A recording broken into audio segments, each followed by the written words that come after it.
Start करें। बातचीत नहीं कर रहे, स्टार्ट करें। सेटल हो जाओ फटाफट। चलो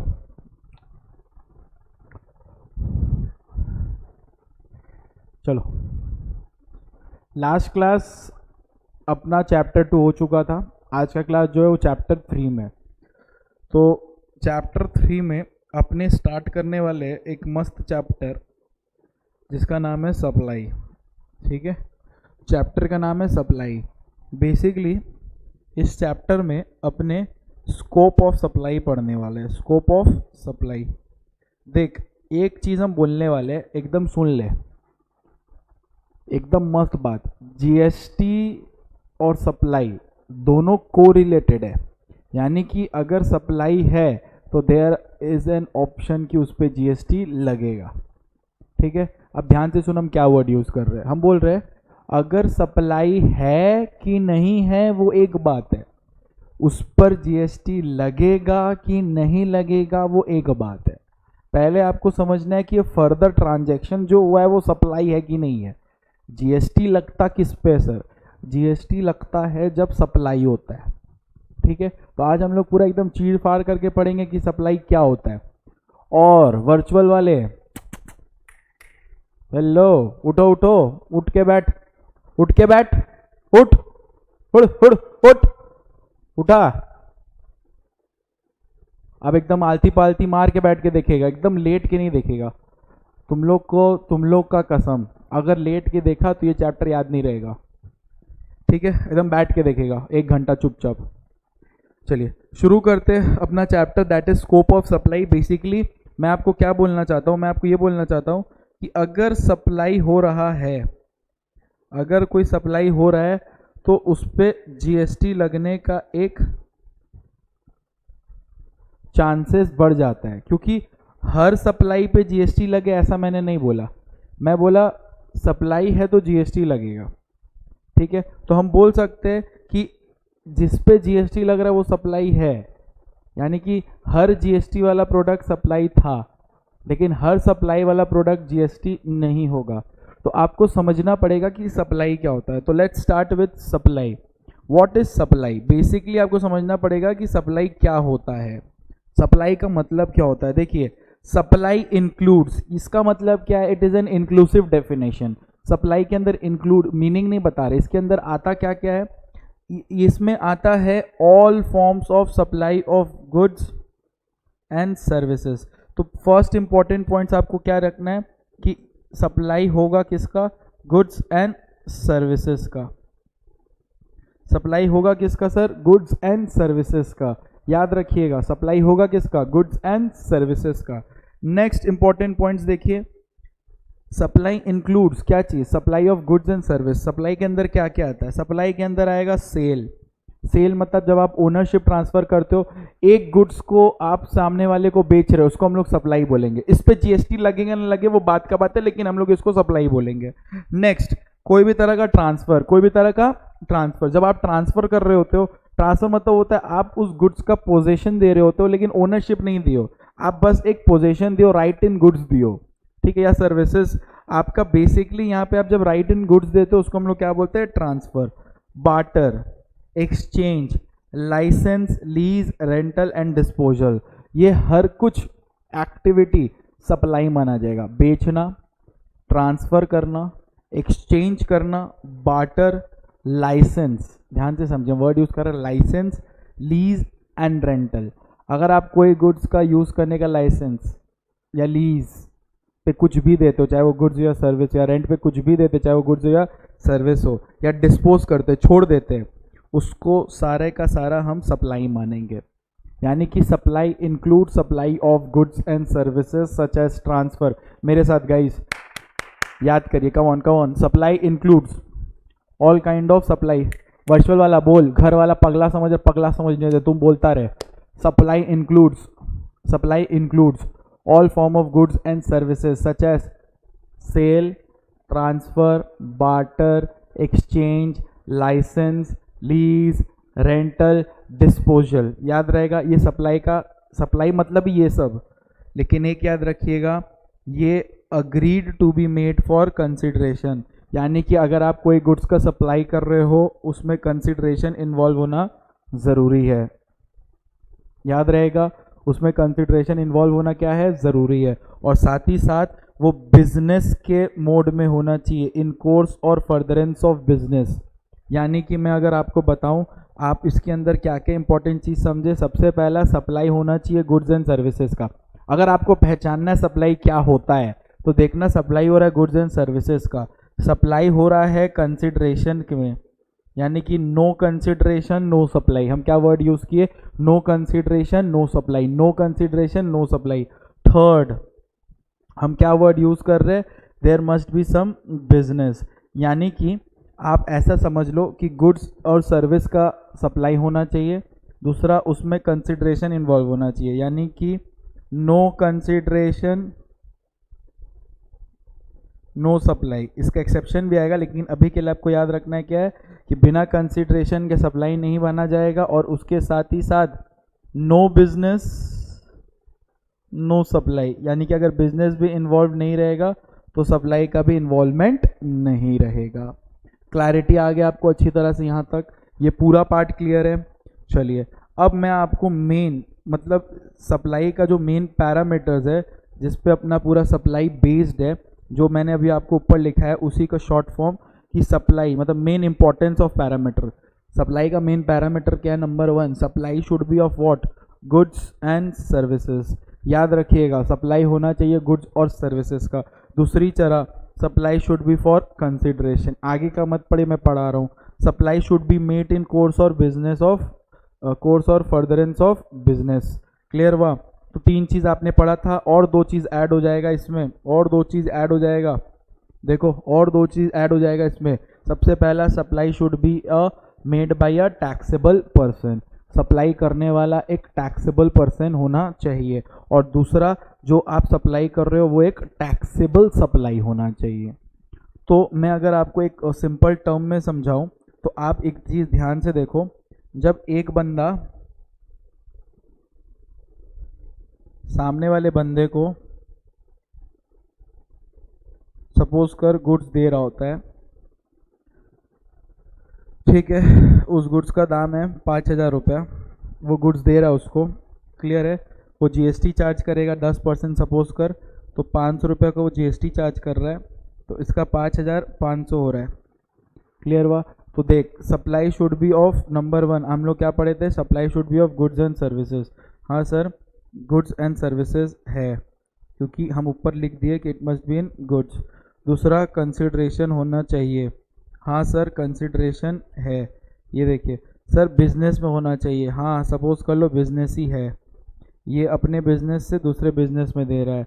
फोर्थ सर, टैक्सेबल पर्सन। बोलने का मतलब ये है कि ये जो गुड सप्लाई कर रहा है, ठीक है, इसको ये रजिस्टर्ड होना चाहिए, रजिस्टर्ड, ठीक है। अपने आप को इसको रजिस्ट्रेशन लेना पड़ेगा, तो उसको टैक्सेबल पर्सन बोला जाएगा। और टैक्सेबल सप्लाई मतलब जो सामान आप दे रहे हो वो टैक्सेबल होना चाहिए। हम एक वर्ड यूज़ कर रहे हैं, ध्यान से समझिए, लेवी एंड कलेक्शन। क्या वर्ड यूज़ किया हम, लेवी एंड कलेक्शंस। तो ध्यान से समझिए, अगर गुड्स का लेवी, अगर किसी गुड्स पे या सर्विसेज पे लेवी एंड कलेक्शन दोनों होता है तो उसको हम लोग टैक्सेबल सप्लाई बोलते हैं। यानी कि आप जीएसटी लेवी भी कर सकते हो और कलेक्ट भी कर सकते हैं, उसको हम क्या बोलेंगे, टैक्सेबल सप्लाई। आई होप आपको ये क्लियर है। ये पोर्शन तो मैं बार बार बोलते बोलते थक जाता कि जीएसटी लगे या ना लगे वो एक बात है, यस और नो, सप्लाई है कि नहीं है वो एक बात है। पहले आप आइडेंटिफाई करो सप्लाई है कि नहीं है। क्लियर हुआ यहाँ तक? कोई डाउट है आपको? अब जो मैं अच्छा से समझा रहा हूँ, ध्यान से समझा रहा हूँ, प्लीज़ ध्यान से समझो, ठीक है। बातचीत मत करिए प्लीज़, पटक देंगे उठा के एकदम। अरे वर्चुअल वाला उठो, उठो, जागो ग्राहक जागो, कॉफ़ी पियो, उठो, सोने का नहीं रे, अब आ जाओ। वर्चुअल वाला मैं एक चीज़ बताता हूँ, ये 1 घंटा का क्लास आपके लाइफ का पूरा जीएसटी पैटर्न ठीक कर देगा। ध्यान से पढ़ ले। नेक्स्ट, जो मैं समझा रहा हूँ ध्यान से समझो। आप ही लोग बोले मेरे को कि सर सप्लाई पहचानने के लिए कुछ एसेंशियल कंडीशन फुलफिल करना है। मैं बोला क्या क्या, आप बोले सबसे पहले सप्लाई होना चाहिए गुड्स एंड सर्विसेज का। मैं बोला ठीक है, गुड्स एंड सर्विसेज का सप्लाई कर लेंगे। फिर आपने बोला सप्लाई होना चाहिए, जो सप्लाई हो रहा है वो होना चाहिए आपका फॉर कंसिडरेशन, फॉर कंसिडरेशन। यानी कि मैं ये अगर बोलूं कि नो कंसिडरेशन नो सप्लाई, चलेगा क्या? हाँ सर चलेगा, दौड़ेगा सर, बिना कंसिडरेशन का सप्लाई नहीं हो सकता। और थर्ड इंपॉर्टेंट आपने पैरामीटर बोला कि बिजनेस इन्वॉल्वमेंट होना चाहिए। क्या मैं बोलूं नो बिजनेस नो सप्लाई? अगर बिजनेस नहीं है तो सप्लाई भी नहीं माना जाएगा, करेक्ट है ये? कोई डाउट है इसमें? अगर सप्लाई नहीं है तो बिजनेस भी, और मतलब बिजनेस नहीं है तो सप्लाई भी नहीं माना जाएगा। लेकिन जहाँ लॉ है वहाँ एक्सेप्शन है। मैंने लॉ को चेंज किया और मैं बोलता हूँ कि नो कंसिडरेशन नो सप्लाई। आप सही बोल रहे हो कि कंसिडरेशन नहीं है सप्लाई नहीं होगा, बट इसका एक्सेप्शन है, इसका कुछ एक्सेप्शन है जो दिया हुआ है शेड्यूल 1 में। कौन से शेड्यूल में दिया हुआ है? शेड्यूल 1। जीएसटी में अपने 3 शेड्यूल पढ़ते हैं, शेड्यूल 1, शेड्यूल 2 और शेड्यूल 3।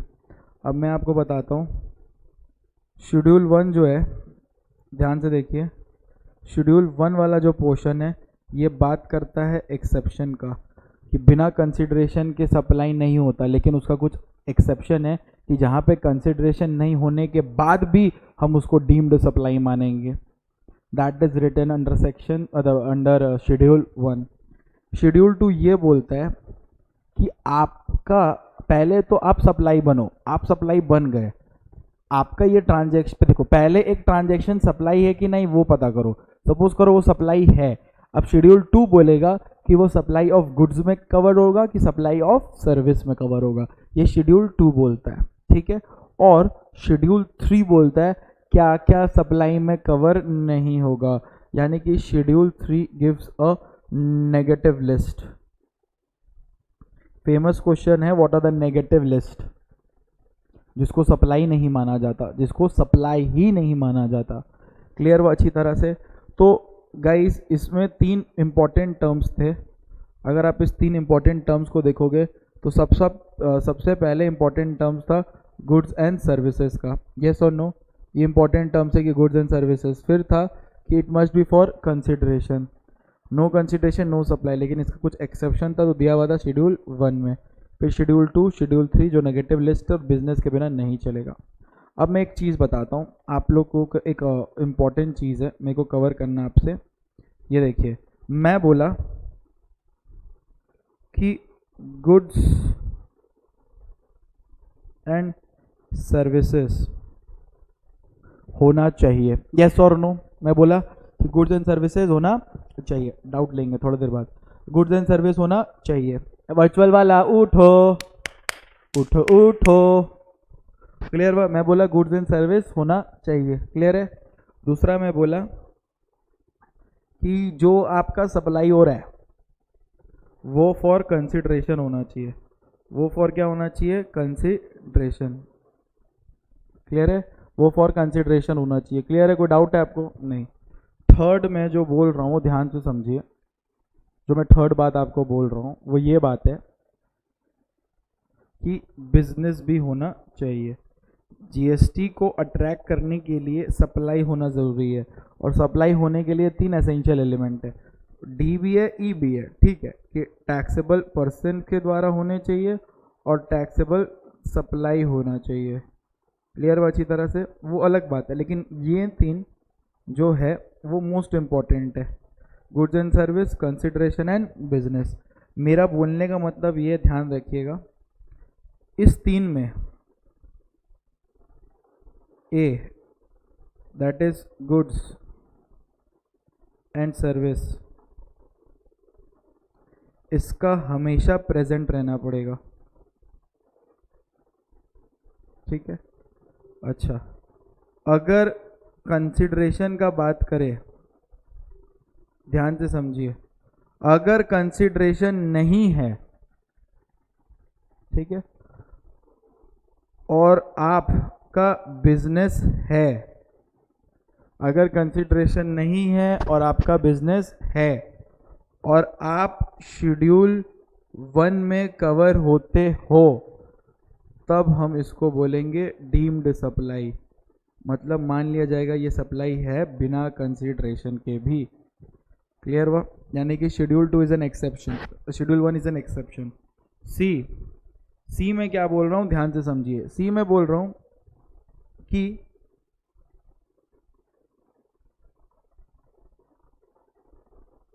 कंसिडरेशन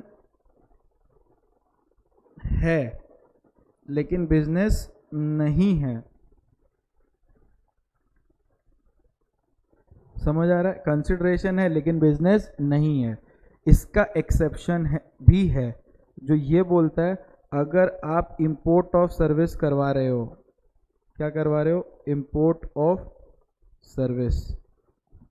क्या करवा रहे हो? बोलो, इंपोर्ट ऑफ सर्विस, जिसमें बिजनेस इन्वॉल्वमेंट नहीं है लेकिन कंसिडरेशन है, तो उसको भी हम लोग डीम्ड सप्लाई बोलेंगे। तो इसका बोलने का मतलब ये है कि उस एक्टिविटी में जिसमें कंसिडरेशन नहीं है, मतलब उस एक्टिविटी को आप डीम्ड सप्लाई तभी बोलोगे।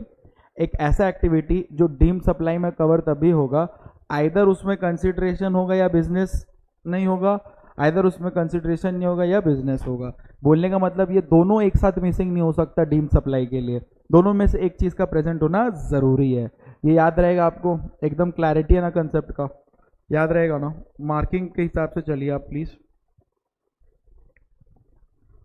देखिए, ये सब प्रोविजन हिंदी में मैं सिर्फ आपके लिए करता, मैं तो उतना खटने का शौक नहीं मेरे को। देखो क्या लिखा है 7(1)(a), अगर सप्लाई कवर होता है 7(1) में, यानी कि वही स्कोप ऑफ सप्लाई, समझा? स्कोप ऑफ सप्लाई पढ़ा था ना? तो शेड्यूल 2 चेक करो कि वो सप्लाई ऑफ गुड्स है कि सर्विसेज। 7(1)(b) और 7(1)(c) क्या बोलता है? Import of service for a consideration. ध्यान से देखो, import of service for a consideration whether or not in a course of business. देख, यहाँ कंसिडरेशन है, बिजनेस नहीं है, तब भी डीम सप्लाई माना जाएगा, लेकिन एक्सेप्शन का नाम क्या? सर्विस के लिए, सिर्फ और सिर्फ सर्विस के लिए। उसी तरह से अगर आप शेड्यूल 1 में कवर होते हो बिना कंसिडरेशन के कर रहे हो, लेकिन कोर्स ऑफ बिजनेस में होना चाहिए। क्लियर हुआ? अब ये जो मैंने आपको बोला था कि आप अभी मत पढ़ो, अब आप पढ़ सकते हो। देखो, supply should be made for consideration. There are 4 activities which will be treated as supply even if made without consideration. कौन से शेड्यूल में दिया है? शेड्यूल 1। कौन से शेड्यूल में दिया? बोल, शेड्यूल 1। क्लियर है अच्छी तरह से? Okay. Supply should be in course of furtherance of business. इसका एक्सेप्शन क्या? बोल, इंपोर्ट ऑफ सर्विसेज। क्लियर हुआ अच्छी तरह से? तो ये पूरा पोर्शन आपका क्लियर हुआ ना? अब हम लोग शेड्यूल 1 डिस्कस करेंगे। ठीक है, शेड्यूल 1 डिस्कस करेंगे। 2 मिनट ब्रेक ले लो।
Okay, there was some glitch था, तो एक बार क्विक रिकैप कर देता हूँ जो मैं पढ़ाया वापस से।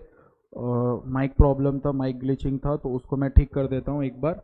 ठीक है, तो आप देखो कि 3 शेड्यूल होता है, शेड्यूल 1, शेड्यूल 2, शेड्यूल 3। ठीक है, शेड्यूल 1 ये बोलता है, उसके पहले मैंने आपको ये बताया कि इस शेड्यूल के पहले मैंने आपको ये बताया कि सप्लाई गुड्स एंड सर्विसेज का होता है। ठीक है सर, सप्लाई फॉर कंसिडरेशन होना चाहिए और सप्लाई फॉर बिजनेस होना चाहिए। यस और नो? सर ये पांचों चीज़ होना, मतलब ये तीनों चीज़ होना ज़रूरी है, लेकिन मैंने आपको ये बताया कि बिना कंसिडरेशन के भी डीम सप्लाई रहेगा अगर वो बिजनेस कोर्स में और शेड्यूल 1 में आप प्रेजेंट हो। उसी तरह बिजनेस का एक एक्सेप्शन एक ही तो है, इंपोर्ट ऑफ सर्विसेज। अगर आप सर्विस को इंपोर्ट करवा रहे हो, आप सर्विस को क्या करवा रहे हो? इंपोर्ट। ठीक है, आप सर्विस को क्या करवा रहे हो? इंपोर्ट। तो जो आप सर्विस इंपोर्ट कर रहे हो, भले ही वो बिजनेस में कर रहे हो, बिना बिजनेस के कर रहे हो, लेकिन उसमें कंडीशन इन्वॉल्व है, मतलब बिजनेस नहीं है लेकिन कंसिडरेशन है इंपोर्ट ऑफ सर्विस, तो भी वो डीम्ड सप्लाई बनेगा। फिर अपने 3 शेड्यूल पढ़े थे, शेड्यूल 1, शेड्यूल 2, शेड्यूल 3। शेड्यूल 1 जो है, बेसिकली शेड्यूल 1 बात करता है नो कंसिडरेशन, मतलब बिना कंसिडरेशन के भी डीम सप्लाई माना जाएगा, 4 एक्टिविटी है। शेड्यूल 2 बात करता है, शेड्यूल 2 बेसिकली आइडेंटिफाई करता है कि अगर आप सप्लाई हो तो आप सप्लाई ऑफ गुड्स हो या सप्लाई ऑफ सर्विसेज हो। और शेड्यूल 3 जो है वो नेगेटिव लिस्ट के बारे में बताता है कि क्या सप्लाई नहीं है। Further moving on to the discussion number 1, we are studying with schedule 1। Schedule 1 को अगर आप देखोगे, शेड्यूल 1 को, तो शेड्यूल 1 बोलता है, पहला लाइन, परमानेंट ट्रांसफर और डिस्पोजल ऑफ बिजनेस एसेट्स। ध्यान से सुनिए, मेरा एक कंपनी है जिसका नाम है ए लिमिटेड। ठीक है, मेरा एक कंपनी है जिसका नाम क्या है? ए लिमिटेड। अब एक चीज़ मैं आपको बताना चाहता हूँ, ठीक है, ये जो ए लिमिटेड है, इस ए लिमिटेड में मैंने एक लैपटॉप खरीदा था, एक एसेट्स लैपटॉप खरीदा था, और लैपटॉप खरीदते वक्त मेरे को आईटीसी मिला था, input tax credit. First class याद है ना? इनपुट टैक्स मिला था।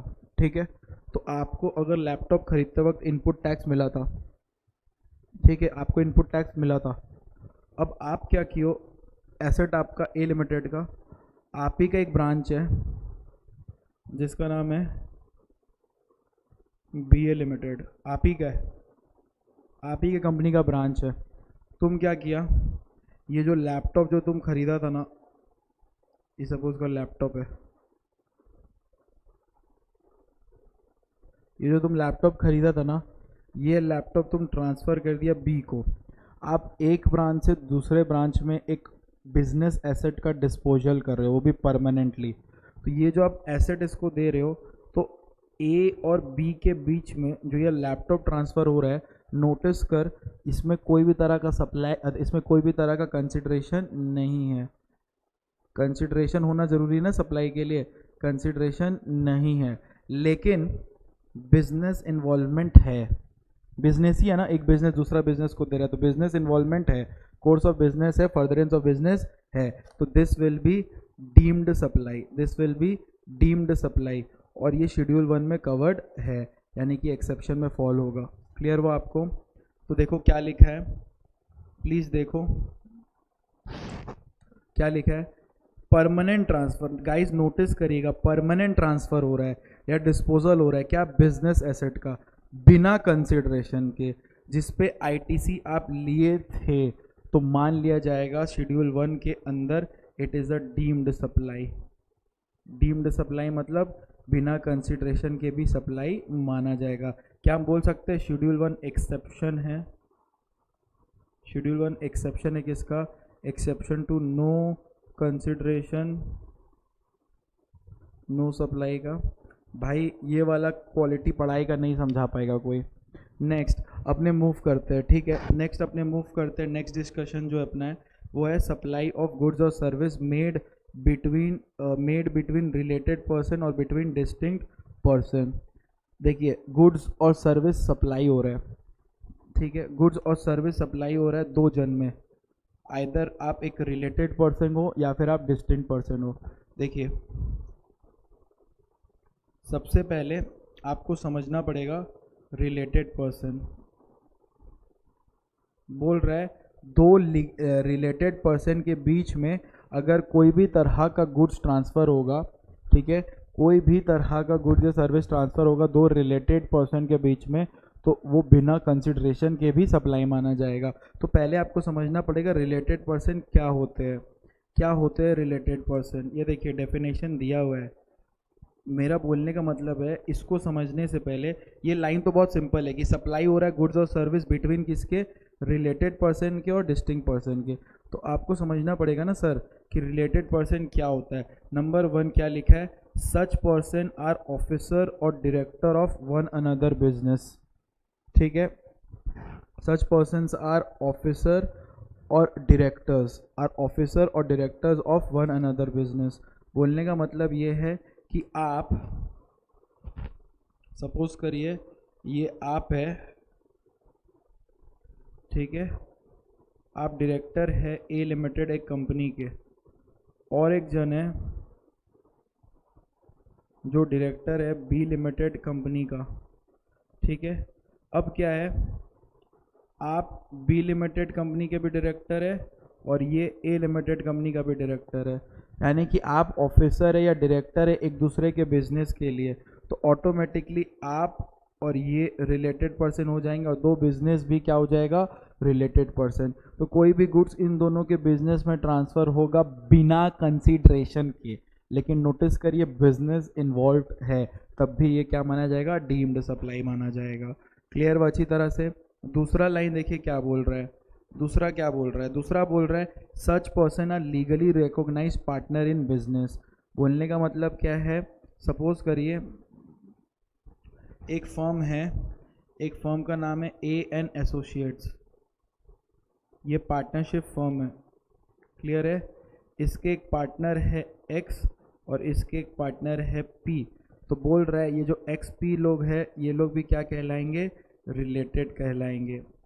ये लोग क्या कहलाएंगे, रिलेटेड कहलाएंगे। दो अलग अलग पार्टनर्स है लेकिन पार्टनर एक दूसरे के क्या कहलाएंगे, रिलेटेड कहलाएंगे। क्लियर हुआ। उसी तरह से अगर एक person are employer and employ, अगर आपका एम्प्लॉयर, आप एम्प्लॉयर और एम्प्लॉय, आप दोनों में जो रिश्ता है वो जो बंधन है प्यार का, ठीक है, वो एक रिलेटेड पर्सन का बंधन है। कौन सा, रिलेटेड पर्सन का। तो समझ आ रहा है इन दोनों के बीच में गुड्स ट्रांसफर होगा। Next, any person directly or indirectly ons, controls और होल्ड्स 25% और more of the outstanding voting stock share और बोथ ऑफ देम मतलब क्या है सर, देखिए मैं समझाता हूँ। इसका बोलने का मतलब ये है कि एक इंसान है,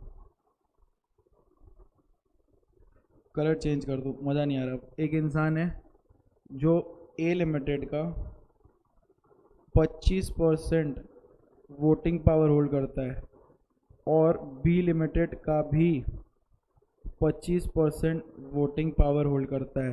तो ए लिमिटेड और बी लिमिटेड क्या कहलाएगा, रिलेटेड पर्सन। और ए लिमिटेड और बी लिमिटेड में अगर कोई भी सप्लाई ऑफ गुड्स होगा बिना कंसीडरेशन के, क्या बिजनेस इन्वॉल्व है, हाँ सर बिजनेस इन्वॉल्व है, तो भी इसको डीम्ड सप्लाई बोलेंगे। क्लियर हुआ अच्छी तरह से, क्लियर हुआ। Next, one of them, sorry देखिए क्या लिखा है, one of them directly or indirectly controls the other. जब एक इंसान किसी दूसरे इंसान को कंट्रोल करता है तो वो एक दूसरे से रिलेटेड होता है।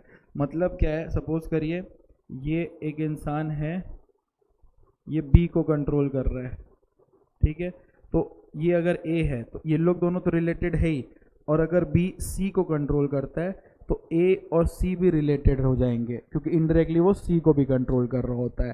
ठीक है, तो आपको रिलेटेड पर्सन का डेफिनेशन इसलिए पढ़ाया जा रहा है ताकि आप रिलेट कर पाए कि वो गुड्स और सर्विस रिलेटेड पर्सन के बीच में हो रहा है।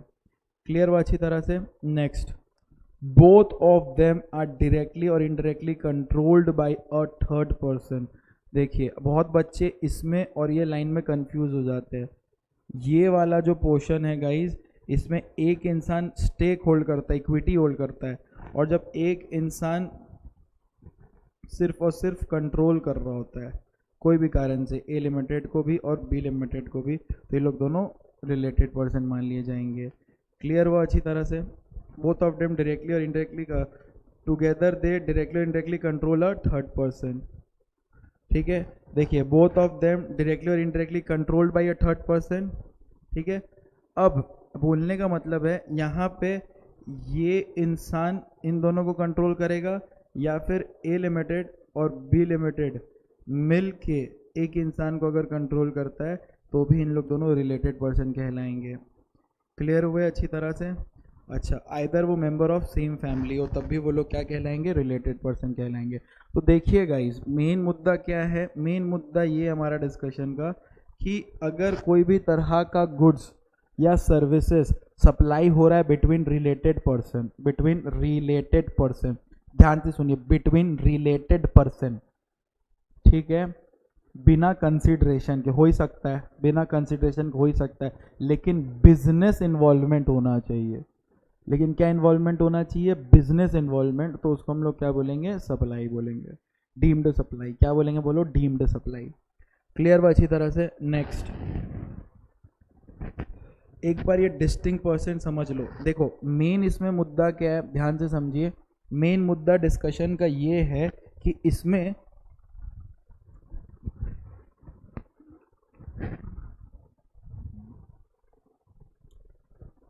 ओके, टेक्निकल ग्लिच मेरे साथ हमेशा होता है, जानते हो तो हम कितने औसम हैं।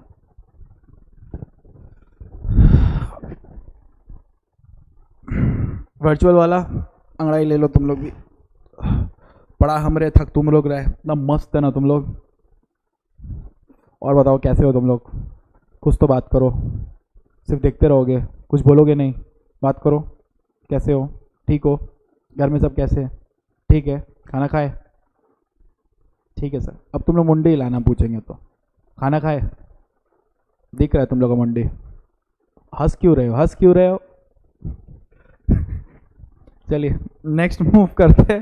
तो सप्लाई ऑफ गुड्स और service made between related person. तो सर दो रिलेटेड पर्सन में अगर गुड्स ट्रांसफर हो रहा है तो लोग एक दूसरे से पैसा नहीं लेगा, लेकिन बिजनेस इन्वॉल्वमेंट है तो वो सप्लाई माना जाएगा। अब तुम देख, इसमें भी बिजनेस है, इसमें भी बिजनेस है, इसमें भी बिजनेस है, इसमें भी बिजनेस है।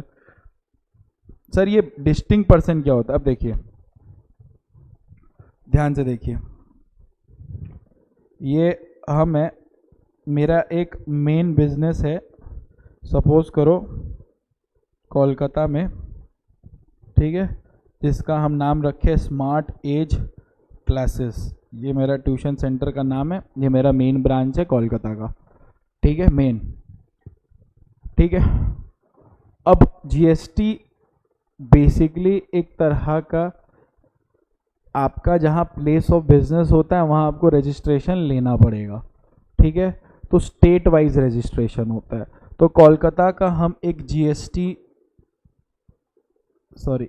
नंबर ले लिए, क्लियर हुआ, अलग कोलकाता का।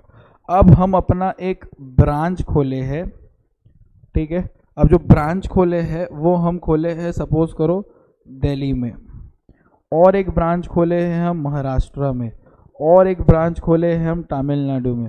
है मेरा ही सर्फ, मेरा ही है, लेकिन हम जितने स्टेट है वहाँ पे सबका अलग अलग रजिस्ट्रेशन लिए हैं। यानी कि बेसिकली हम सेपरेट रजिस्ट्रेशन लिए हैं। तो ये जो हम सेपरेट रजिस्ट्रेशन लिए हैं, again technical glitch, see you in the next video. Virtual वाला मिलते हैं।